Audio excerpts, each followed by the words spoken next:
نصلي على رسول الله. هذه الأرض يا عباد الله تتحضر لأمر عظيم. إي وربي، اقرأوا أحاديث نبيكم صلى الله عليه وسلم. هذه الأرض الآن بلاد الشام تتحضر وتتهيأ وتتجهز لأمر عظيم. ما هو هذا الأمر؟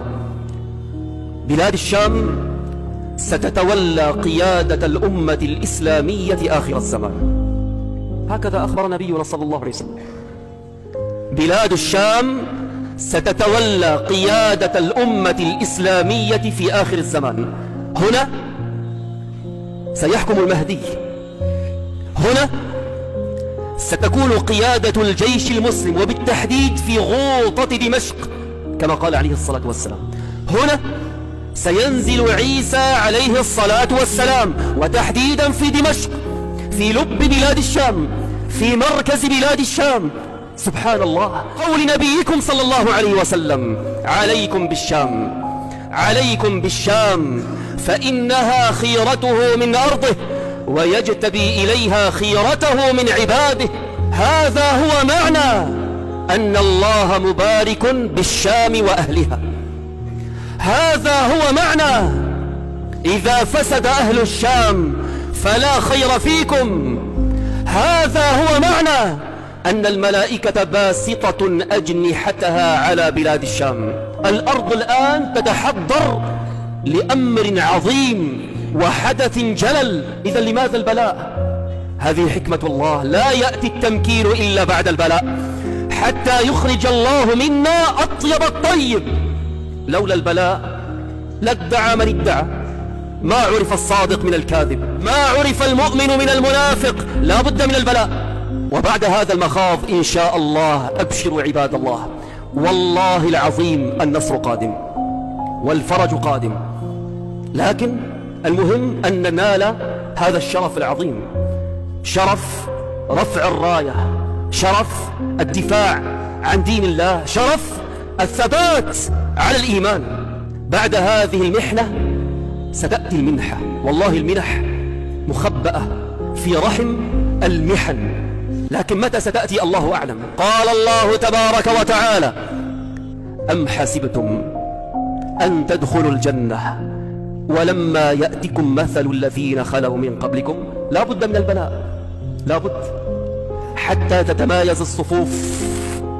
أبدا، نحن نحرق الذهب حتى ننقيه من إيش؟ من الشوائب، حتى يخرج الذهب الخالص. من خض اللبن حتى نطالع منه السمن، حتى يخرج أطيب الطيب، حتى يبين معنا مين الصادق مين الثابت. في درجات في الجنة، في درجات يوم القيامة. وهذه حكمة من حكم البلاء يا عباد الله، حكمة.